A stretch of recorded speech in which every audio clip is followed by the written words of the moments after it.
Ladies and gentlemen, welcome to the event of the evening.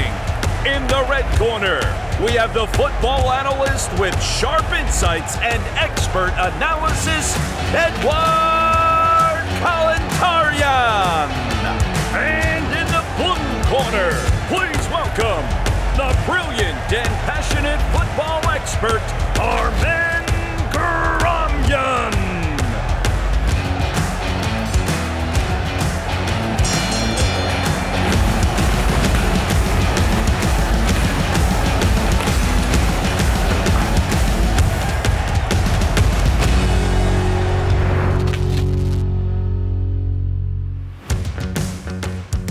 Հայաստանի Պրեմիեր լիգայի առաջին հատվածի ամփոփում։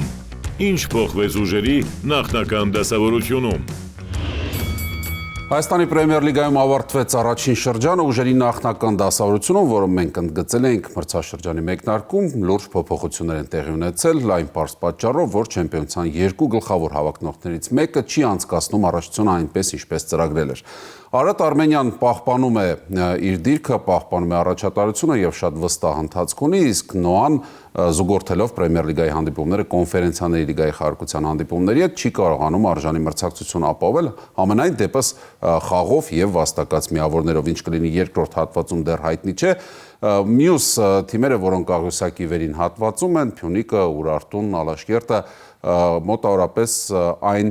քանակն են հավաքել միավորների, որը սպասելի էր։ Առաջին հատվածում նախատեսված հանդիպումներից միայն մեկը չկայացավ, Փյունիկի եւ Նոայի միջև դիմակայությունը հետաձգվել է եւ տեղի կունենա արդեն հաջորդ տարի։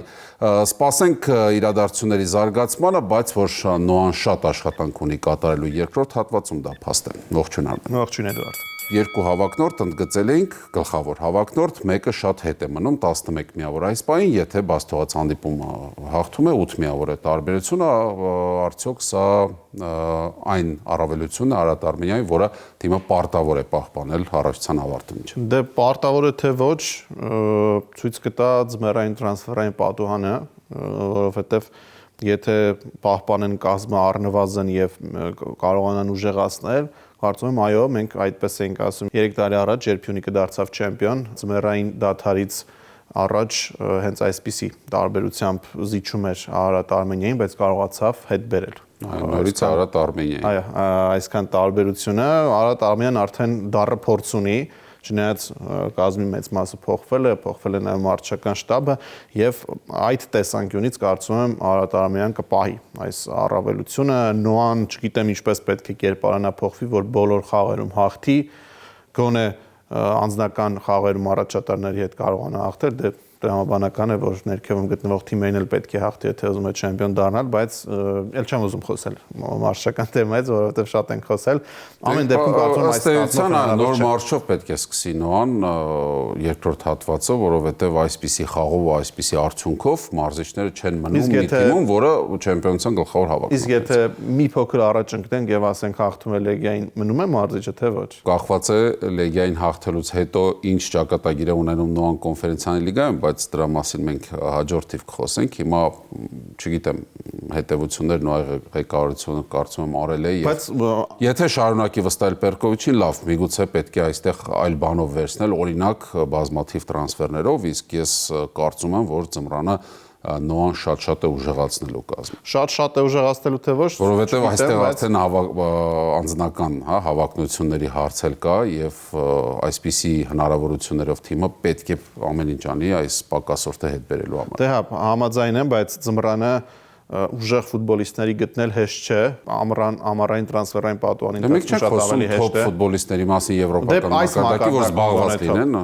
գոնե այս մակարդակում դու շատ ֆուտբոլիստներ պետք է հեռանան, չնայած կարծում եմ կես տարվա պայմանագիր կնքած չեն լինի եւ գոնե մինչեւ ամառ կմնան, բայց ամեն դեպքում փոփոխություններ շատ են պետք Նոային, չնայած ամեն ինչին Եթե իհարկե կրկնում եմ Արարատ Արմենյանի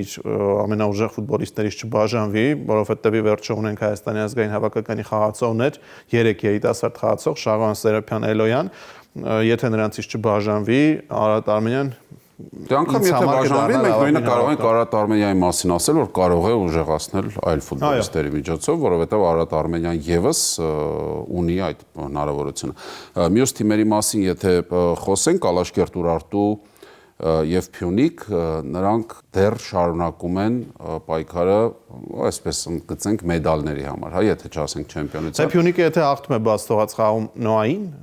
երկու միավորի տարբերության վրա է գտնվում Արարատ Արմենիայից։ Բայց ներուժը թույլ կտա այդ թիմի եւ մյուս երկուսի պայքարել միջև վերջ։ Ես Ալաշկերտի մասին մի առիթով ասացի, որ կարծում եմ միջև վերջ կգնա առաջատարների խմբում, հիմա Փյունիկի եւ Ուրարտուի մասին։ Փյունիկը եթե տրանսֆերներ անի, կետային տրանսֆերներ անի, թիմը բավականին կայունացել է, Արտակոսյանը անընդհատ ասուլիսներում ասում էր, որ իրեն կայունություն է պետք, այո կան հաղթանակներ, բայց կայունության խաղի տեսանկյունից կայունության խնդիր կա։ Կարծում եմ Փյունիկը կրկնում եմ լավ տրանսֆերների դեպքում եւ ֆուտբոլիստների լավ մարզավիճակի դեպքում կարողանալ Աշկերտը կարծում եմ անկեղծ ասած ոչ, որովհետեւ գիտեմ, որ Կարեն Ալբանդյանը մեծ հավանականությամբ հեռանալու է Ալաշկերտից, դա մեծ կորուստ է, հեռանալու է նաև Մոմո Տուրեն, դա էլ 100%-անոց չէ, բայց եթե թիմի գոլերի 60%-ը խփած ֆուտբոլիստները հեռանում են առաջատարները, շատ բարդ կլինի այս տեմպը։ Կարող են նոր ֆուտբոլիստներ գալ որակյալ, բայց ադապտացիան մինչև կայանա բավականին ժամանակ կանցնի։ Ռոբերտ Արզումանյանի Ուրարտուն շարունակում է հաճելի կերպով զարմացնել, որովհետև խաղում է ըստ էության հիմնականում հայ ֆուտբոլիստներով, թեև թիմի լավագույն Ռոբարկուն բրազիլացի է եւ նրա կողքին մեր հայ ֆուտբոլիստները շատ լավ կարողանում են իրենց գործն անել եւ Ուրարտուն, եթե այսպես շարունակի, միգուցե ինչ-որ պահի կհասկանա, որ Եվրագավաթային ուղեգիրը այս իրավիճակում ընդհանրապես հեքիաթ չէ եւ կարելի է դրա համար պատասխանել։ Եվրագավաթային ուղեգիր, ես կարծում եմ միանշանակ Ուրարտուն կնվաճի, նույնիսկ այսպես, բայց նույնիսկ հավատում եմ, որ հնարավոր է մոտենա Արարատ Արմենիային ու պայքար առաջարկի կամ Փյունիկին։ Նոային կրկնում եմ ամբողջությամբ պայքարից դուրս չանենք չեմպիոնականի վերջը Հայաստանի առաջնությունն է 1-2 ամսում կարող է ամեն ինչ կտրուկ շրջվել, բայց այսպես ես չեմ հավատում այս կազմով, այս մարշչով կազմը դեռ կարելի է բերել լավ տեսքի, եթե վերադառնա Գոնսալո Գրեգորյուն, չնայած բավական երկար ժամանակ մարզավիճակ դեռ կհավաքի, լավ ֆուտբոլիստներ գան եւ մարշչական փոփոխություն լինի, ես հավատում եմ, որ նոան կհասնի, եթե ոչ մնա այս մարզիչը չեմ հավատում։ Շատ ամուր միջակ են Վանը եւ ԲԿՄ-ն, նրանք այս միջին հատվածում երևի կպահպանեն իրենց դիրքը, մյուս երեքը կասկածելի է ինչի համար են առհասարակ պայքարում այս Գանձասարի համար է պայքարում, կարծում եմ առաջին հաղթանակի համար։ Գանձասարը առաջատարներից փորձում է միավորներ խլել, Շիրակը տանը լավ է խաղում, դրսում ոչ, դե Վանն էլ ամբողջովին նոր թիմ է, կազմի տեսանկյունից բոլորին վերջին պահին հավաքեցին, բայց բավականին հետաքրքիր թիմ է ստացել Չարեն Սավանյան ակումբը եւ կարծում եմ կպահպանի այդ միջին հատվածը։ Ինչ է մեր փորձագետը կարծում առաջնության առաջին հատվածի մասին, արդյոք ֆավորիտների հարցում ինչ-որ բան փոխվել է թե ոչ, լսենք։ Ավելի շատ ֆավորիտ երկու թիմ են եղել, իմ համար համենայն դեպս, իրանց կազմով, իրանց ինֆրաստրուկտուրայով կամ, չգիտեմ, իրանց ցանկությամբ կամ ամբիցիաներով հետ եղել Արարատ Արմենիան ու Նոան։ Ինձ թվում է այդպես էլ մնալու։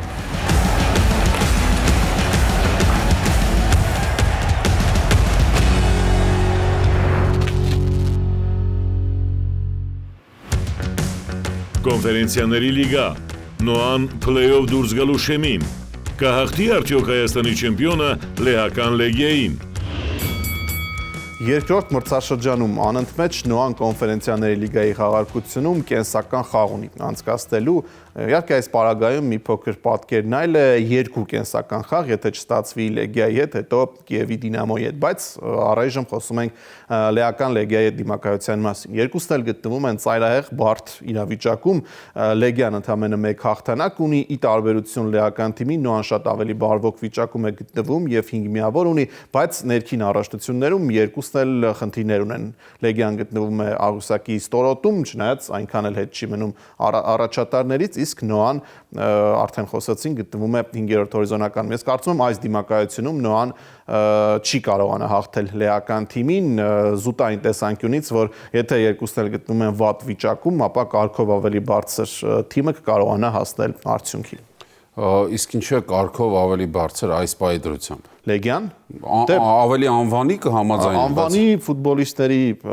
անուններով մի փոքր կդժվարանամ ասել, զուտային տեսանկյունից ելնելով, որ ամռանը, երբ Լեգիան լավ էր սկսել առաջնությունը, մոտավորապես 10 ֆուտբոլիստ բերեցին նոր եւ ամբողջովին փոխեցին ու հիմա առայժմ անընդհատ այսպես փրփրուն ֆուտբոլ է խաղում Լեգիան եւ վերջին տուրում էլ հետնապային պարտվեց, չնայած Լեհաստանում առաջատար եւ հետնապայի միջև դիմակայությունում ֆավորիտ չի լինում։ Հետնապաներից մեկն է, վերջից երրորդ։ Դե այո, դարձավ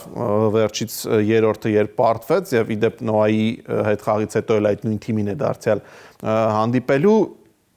կազմի տեսանկյունից Նոան ավելի ինձ թվում է վատ վիճակում է այս պահին գտնվում, քան Լեգիան։ Անուններով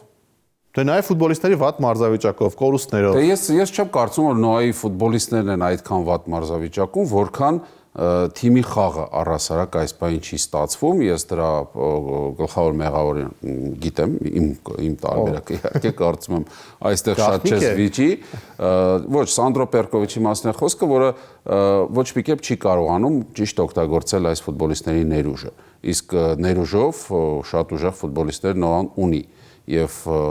այլ պարագայում կարծում եմ այս թիմը ինչպես նախորդ մրցաշրջանում ավելի ուժեղ ֆուտբոլ կխաղա։ Մենք հիմա ասում ենք, որ Լեգիա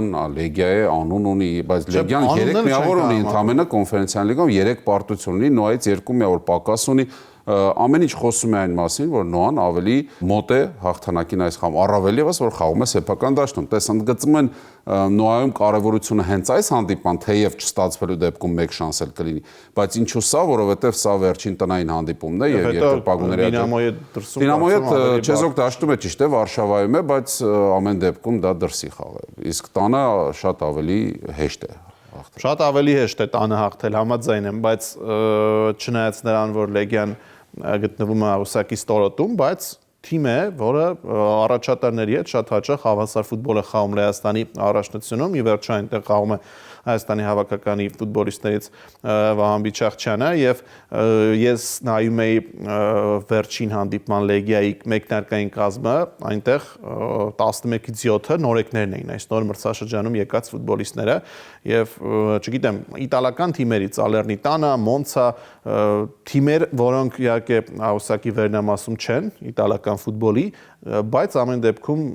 անուններին են, չգիտեմ, նրանց բերել են եւ հիմա չեն կարողանում խաղ կառուցել այդ ֆուտբոլիստներով։ Ժամանակի հարց է կարծում եմ Լեգիայում կկարգավորվի ամեն ինչ, ճիշտ է, Նոան կարող է լավ պահի բռնել Լեգիային, բայց ամեն դեպքում կրկնում եմ Լեգիային էլ է բնականաբար հաղթանակ պետք, որովհետեւ պարտությունը հրաժեշտ կլինի կոնֆերենցիաների լիգայի։ Լեգիայում այս ամենի, այս անհաջողությունների ֆոնին նաեւ մարզչական քաոս է տիրում, անընդհատ մարզիչների են փոխում։ Եվ հիմա Ինյակի Աստիսը ըստ էության պաշտոնակատար է, նա օգնում էր տարբեր մարզիչների, հիմա նրան են վստահել, եթե ինչ-որ բան ստացվի, միգուցե մնա։ Իդեպ վերջին մարզիչը, որը գլխավորեց Լեգիան, Էդվարդ Յորդանեսկուն էր, լեգենդար ռումինացի Անգել Յորդանեսկոյի որդին, որը նաև Ռումինիայի հավաքականը, միջև այդ գլխավորեց Եվրոյի 2024-ի ժամանակ նաև, բայց եկավ 2025-ին, 2025-ին էլ հեռացավ, այսինքն ինչ-որ բան այնտեղ այն չէ համակարգում եւ մարզիչները շատ արագ գալիս ու գնում են, ու հարցը իհարկե Աստիսը կվստահի Վահան Բիչախչյանին տեղ մեկնարկային կազմում, վստահ Երևանյան խաղում, հաշվի առնելով որ Երևանում է խաղալու, շատ են այդպես անում մարզիչները, բայց միգուցե այդքան ռոմանտիկ չգտնվի։ Դե օրինակ Էդգար Սևիկյանին չվստահեցին ամենաթարմ օրինակ։ Խաղում իդեպ Կրասնիկին էլ Լեգիայում է խաղում, նա ամիսներ առաջ Պրահայի Սպարտայում էր խաղում եւ Կրասնիկին եկավ Երևան, խաղաց Արարատ Արմենիայի հետ ու տեղափոխվեց Լեգիա, հիմա դարձյալ գալիս է Երևան, ջրի ճամփա է սարքել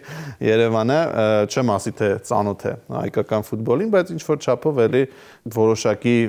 պատկեր ունի եւ կարծում եմ նա էլ կլինի, չնայած անփոխարինելի է կարծես մարզչի համար, բայց ամենայն դեպս չի փայլում։ Ես հավատում եմ, որ Նոան ամեն ինչ անելու է ու Նոան ունի հնարավորություն, բայց կրկնում եմ այս իրավիճակում, չգիտեմ որորդ անգամ ասում, այս մարզչի հետ Լեգիայի հետ բարդ է։ Այնպես չէ, որ ինչ-որ մեկը կարծում որ հեշտ է կամ եղել է հեշտ, բայց Նոան ավելի հեշտ խաղեր ունեցել է Նոան։ Ես այս նույն բառերը ասացի Աբերդինի հետ խաղից առաջ, որ եկել է պահը, որ պետք է այստեղ ամեն ինչ դնել ու հաղթել, ու կար այդ հնարավորությունը, որովհետև կարծում եմ Աբերդինին Շոտլանդիայում պետք էր հաղթել, խաղը ցույց տվեց, որ դա այն մրցակիցը չէր, որի հետ պետք էր բավարարվել ոչ ոքիով։ Հիմա Լեգիայի հետ ստիպում է նաև ավելի շատ է ստիպում իրավիճակը մրցաշարային աղյուսակում, սա պատմական հնարավորություն է, թեև այս բառը մի քիչ ամպոգորգոր է, եթե խոսում ենք կոնֆերենցիաների լիգայի խաղաղության մասին, բայց Եվրագավաթում play-off դուրս եկած թիմ մենք չունենք եւ Նոան կարող է դառնալ առաջինը։ Դրա համար պետք է ամեն ինչ դնել ու ես կարծում եմ, որ վերջապես կգա հաղթանակը, միայն թե Սանդրո Պերկովիչը կրկին հույսը չդնի Մուլա Հուսեյնովիչի 1 գոլի վրա եւ դրանով բավարարվի։ Պետք է զարգացնել աջակցությունը, եթե Աստված այդ գոլը լինի։ Կարծում եմ Նոան կհաղթի Լեգիային եւ կդառնա առաջին հայկական ակումբը, որը play-off դուրս կգա որևէ Եվրագավաթում։ Իմ ցանկությունն է բնականաբար, իմ ցանկությունը եւս հաղթանակն է, բայց այս դիմակայությունում ես կարծում եմ չի կարողանա Նոան հաղթել Լեգիային։ Իդեպ ոչ ոքին մրցաշարային տեսանկյունից շատ չի բարդացնում նույն վիճակը, այդ դեպքում ուղղակի պետք է հաղթել Վարշավայում Կիևի Դինամոյին։ Ինչ է մեր փորձագետը կարծում, լսենք։ 50-50 շանսերը ով կհաղթի Երևանյան խաղում։ Մեր կողմից է մեր մարզադաշտը, մեր երկրպագուները, իրանց կողմից է իրանց թիմը, որը որ ուժեղ թիմ է եղել, միշտ պատմությունով Լեգիան եղել է պատմությունով ուժեղ թիմ։ Որպես հայ, որպես Հայաստան ներկայացնող ակումբ, իմ ցանկությունն է, որ Նոյան հաղթի, բայց շատ դժվար է լինելու, որովհետև Լեգիան ուժեղ թիմ է։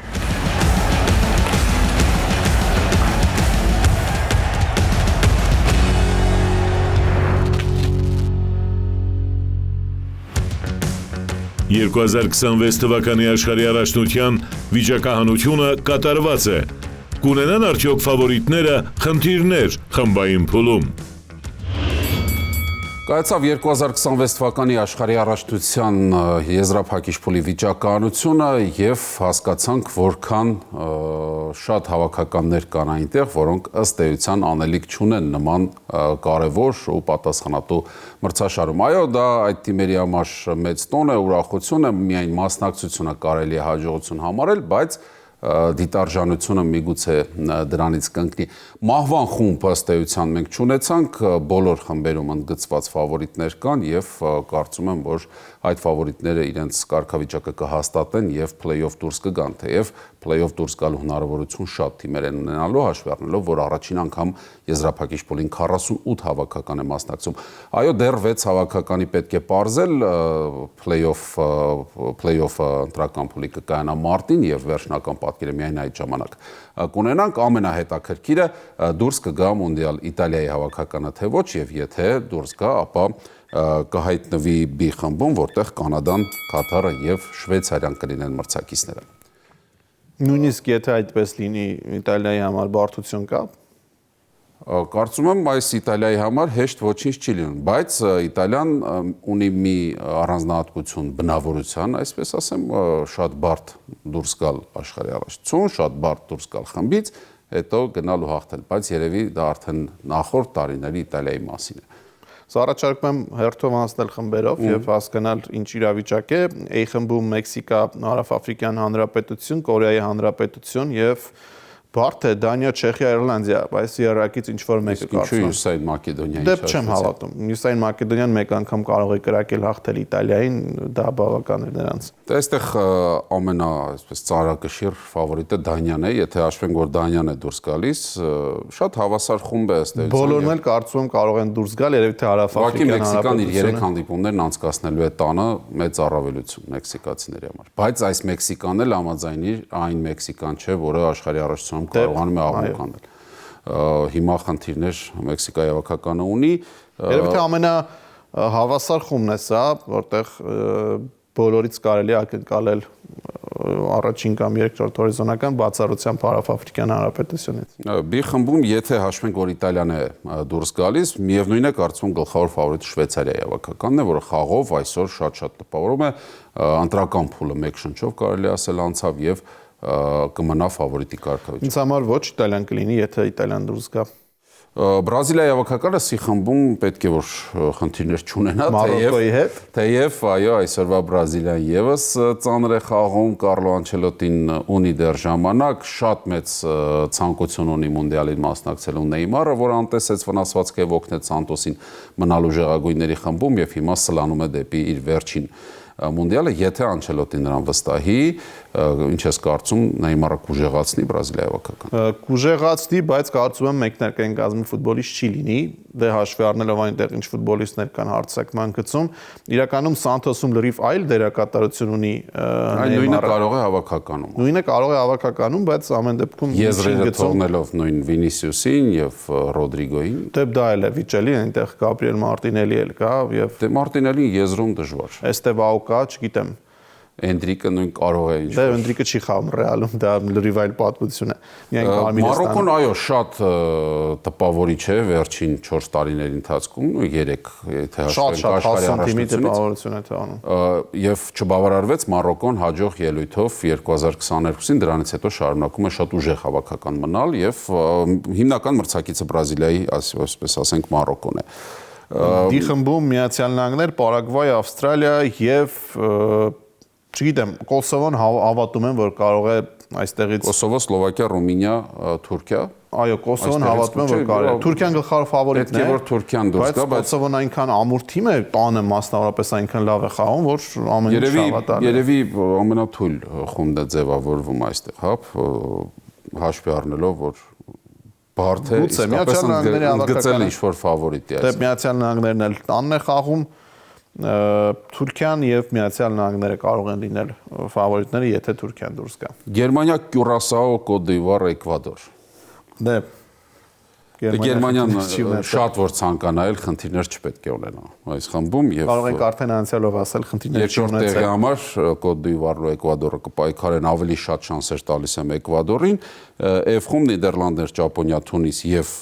եվրոպական փլեյօֆից մեկը Ուկրաինա, Շվեդիա, Լեհաստան, Ալբանիա։ Ճապոնիան միշտ եվրոպական հավաքականներին բավականին լուրջ պայքար է առաջարկում։ Գերմանիան դա կարող է հաստատել։ Եվ առաջին ասիական հավաքականն է ճողոպրեց 2018-ից վերադարձավ։ Ասիական առաջին հավաքականն է, որը աշխարհի առաջնության խմբային փուլում 2 եվրոպական հավաքականի է հաղթում 2022-ին։ Բայց Նիդերլանդերի հավաքականը ամենալուրջ թեկնածուն է առաջին տեղը։ Ես չեմ ասի այդպես։ Ճապոնիան կարծում եմ պայքար կառաջարկի առաջին տեղի համար։ Տեսնենք։ G խումբ Բելգիա, Եգիպտոս, Իրան, Նոր Զելանդիա։ Սա էլ է բավականին թույլ խումբ։ Բելգիան այն ոսկե սերնդով Բելգիան չէ արդեն եւ ամեն դեպքում Իրանի Իսլամական Նոր Զելանդիա, Եգիպտոսը Մոհամեդ Սալահով կարող են արժանի մրցակցություն ցույց տալ։ Իրանն էլ պայքարող թիմ է։ Այո։ Իսպանիայի հավաքականը ընդհանրապես կարծում եմ խնդիր չունի, այո, Ուրուգվայը հատկապես աշխարհի առաջնություններում, բայց Սաուդյան Արաբիան աշխարհի առաջնություն չի կարող օգտագործել բոլոր այն ուժեղ լեգիոնականներին, որոնց օգտագործում է իր ուժեղագույն լիգայում։ Դե Սաուդյան Արաբիան, եթե հիշում ես, աշխարհի առաջնությունը սկսեց հաղթանակով Արգենտինայի նկատմամբ, այստեղ էլ միգուցե փորձի հաղթել։ Իսպանիան պետք է որ դուրս գա եւ Ուրուգվայը նրա հետ միասին, այ խումբ Ֆրանսիա, Սենեգալ, Նորվեգիա եւ փլեյօֆից մեկը Իրաք, Բոլիվիա, Սուրինամ, այստեղ ամենաաչքի ընկնողը Ֆրանսիա-Սենեգալ դիմակայությունը 2002-ի բացման հանդիպում, կարծում եմ հիշում են բոլորը։ Ինձ թվում է երեքն էլ դուրս կգան խմբից, սա այն խումբն է, որտեղ հնարավոր է այդպիսի հայտարարություն անել։ Նորվեգիան հիմա հասկանում ենք ինչ ուժ է ներկայացնում, այո։ Եվ Սենեգալը կարծում եմ նույնիսկ կարող է Ֆրանսիայի հետ պայքարել։ Կարող է։ Արգենտինայի հավաքականը բացարձակապես խնդիրներ չպետք է տեսնի։ Ալժիրը եւ Ավստրիան կպայքարեն երկրորդ տեղի համար։ Հորդանանն էլ կբավարարվի մասնակցությամբ։ Երևի K խումբ Պորտուգալիան էլ նույն իրավիճակում է, այստեղ շատ հանգիստ պետք է դուրս գա, Ուզբեկստան, Կոլումբիա եւ play-off-ից ինչ-որ մեկը, որ պետք է միանան։ Երևի Պորտուգալիա, Կոլումբիա առաջին երկու տեղերը եւ վերջին խմբում Անգլիա։ Այստեղ հասունանում է վիճակականության ընթացքում մահվան խումբ, երբ Անգլիան, Խորվաթիան են եւ երրորդ թիմն էլ շատ ուժեղ կարող է լինել, կարծեմ Նորվեգիան կարող էր այստեղ հայտնվել, բայց Գանա եւ Պանամա նրանց հետ միասին Անգլիան ու Խորվաթիան երևի պետք է առաջին։ Գանան կարող է Խորվաթիայի հետ պայքարել։ Բայց սա էլ այն Գանան չէ, որը ժամանակին շոկերի ընթացքում։ Դե այո, Ասամոա Գյանով։ Կարծում եմ սա այն իրավիճակն է, երբ մենք մի քանի ամիս անց նայելով այս հաղորդումը զարմանալու ենք եւ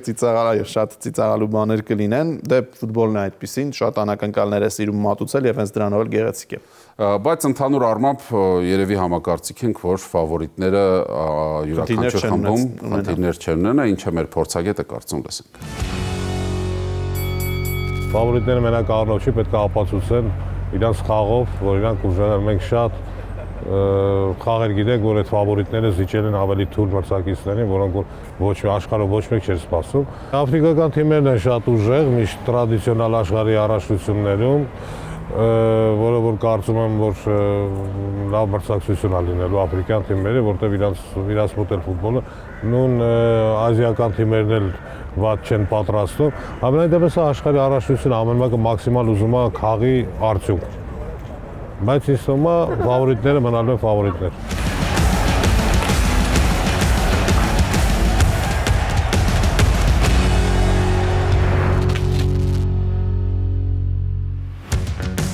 Անկախ մեր բանավեճից ես հաջողություն եմ մաղթում Նոային կոնֆերենցիաների լիգայում, թող Նոան դառնա հայկական առաջին ակումբը, որը խաղա փլեյոֆում։ Իսկ մենք կհանդիպենք ուղիղ 1 շաբաթից առաջ։ Ladies and gentlemen, welcome to the event of the evening. In the red corner, we have the football analyst with sharp insights and expert analysis, Edward Kalantarian. And in the blue corner, please welcome the brilliant and passionate football expert, our